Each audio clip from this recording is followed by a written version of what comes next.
Hypothetically, you live in a small town in the summer of 1518, and hypothetically, by the end of that summer, you might have danced yourself to death. This isn't a metaphor, this actually happened.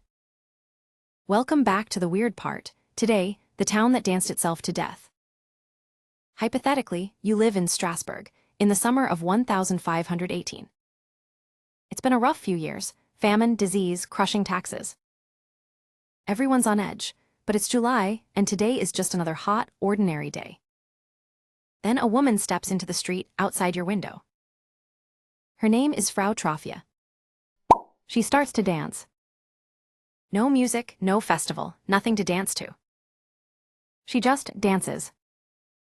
At first you think it's strange, but harmless. Maybe she's celebrating something.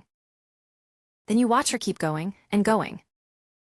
Through the afternoon, through the evening. Her movements aren't graceful. They're jerking, convulsive, like her body's fighting itself. She collapses, sleeps a few hours on the cobblestones, then gets back up and starts again. By day 3, her feet are bleeding. She doesn't stop. Within a week, you notice something worse. Other people are joining her. Not dancing with her, dancing next to her, near her. Like whatever she has is contagious. You start avoiding that street. It doesn't matter. By August, historians estimate close to 400 people are dancing across the city. 400 people, not performing, not celebrating, some of them crying while they move. And nobody, not the priests, not the physicians, not anyone, can tell you why. Turns out, this wasn't the first time.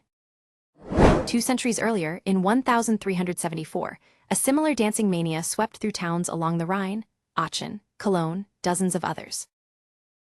Thousands of people danced through the streets for days, screaming, foaming at the mouth. Some claimed they saw visions. People at the time even had a name for it: St. John's Dance. So when Frau Troffia started dancing in 1518, this wasn't some brand new nightmare. It was one people already had a name for. Contemporary records don't give us many names, but we know some. City clerks tried logging every new dancer by name, then gave up entirely once the numbers climbed too fast to track. One physician who visited the stage described dancers with swollen feet, torn skin, and faces locked in what he called a rictus, not of joy, but of agony. Hypothetically, you go to the city council meeting, because at this point, everyone wants an answer. The physicians of Strasbourg have a theory. They call it hot blood. Their diagnosis: the dancers have overheated blood, and the only cure is to let the fever burn itself out. Their prescription: more dancing. The city takes this seriously. They clear out a guild hall, then build an open wooden stage in the middle of town. They hire musicians, drummers, pipers. They even pay strongmen, specifically to hold up dancers who are too exhausted to stand on their own, so they can keep going. You watch this being built and think, this feels like a very bad idea. You are right. Giving a stage and live music to hundreds of people, already trapped in uncontrollable dancing, does not cure anything. It makes it worse. More people join in every day. At the epidemic's peak, accounts say as many as 15 people a day are dying. Heart attacks, strokes, sheer physical exhaustion. People are dancing themselves to death, in public, in front of a crowd that's been told this is medicine. You stop going anywhere near the square. Eventually, even the city officials realize the stage was a mistake. They reverse course completely. They ban public music. They ban dancing outright. Then they try something else. They load the remaining dancers onto carts and take them somewhere else entirely. A shrine in the hills, dedicated to a saint named Virus. Legend said Saint Virus had power over dancing manias, that he could curse people with compulsive dancing, and that only he could lift it. The dancers are given red shoes, walk to the shrine, prayed over. And then, over the following weeks, it stops.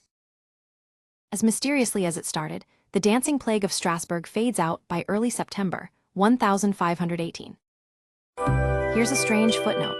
Decades later, the physician Paracelsus, one of the most influential doctors of the era, wrote about the Strasbourg outbreak too.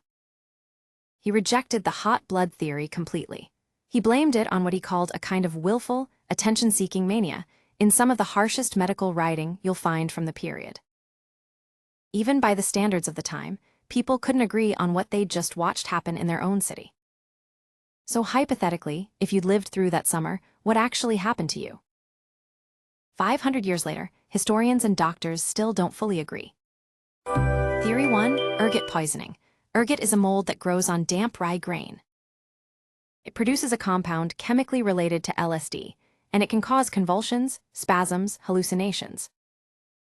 Strasbourg had just come out of a famine, and rye was the cheapest grain around, so the timing lines up. But there's a problem. Ergot poisoning restricts blood flow to your limbs, which makes sustained dancing for days at a stretch basically impossible. Theory 2, and the one most historians lean toward today, mass psychogenic illness. Extreme collective stress, expressing itself as involuntary physical symptoms. And the context fits disturbingly well. In the years before 1518, Strasbourg had been hit with famine, smallpox, syphilis, and crushing taxation. People were already at a breaking point. And there was a specific cultural fear baked into that stress, the legend of Saint Vitus and his curse. If enough people believed that curse was real, extreme stress could trigger it, and it could spread socially, person to person, almost like a panic. There's a third explanation some historians point to as well, less about medicine, more about culture. Mass religious panic tied to guilt and superstition. And a strikingly similar phenomenon shows up centuries later in southern Italy, tarantism. People there claimed a tarantula's bite forced them to dance uncontrollably, and the only accepted cure was more music. Different countries, different centuries. Same basic playbook, an inexplicable compulsion to move, and a community response that somehow always involves music. And this isn't just a medieval thing, either. In 1962, at a boarding school in Tanganyika, now Tanzania, a group of girls started laughing uncontrollably. It wasn't funny, it didn't stop. It spread to other schools, other villages, and lasted for months. Doctors at the time landed on the same basic explanation: mass psychogenic illness, triggered by extreme social stress in a tight-knit community. Same mechanism, different symptom, 600 years apart.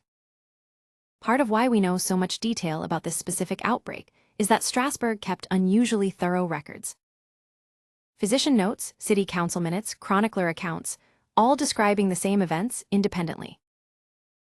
That's rare for the medieval period. Most weird history has one source, maybe two. This one has a paper trail. Which means, hypothetically, if you'd been standing on that street in July 1518, you might not have been poisoned at all.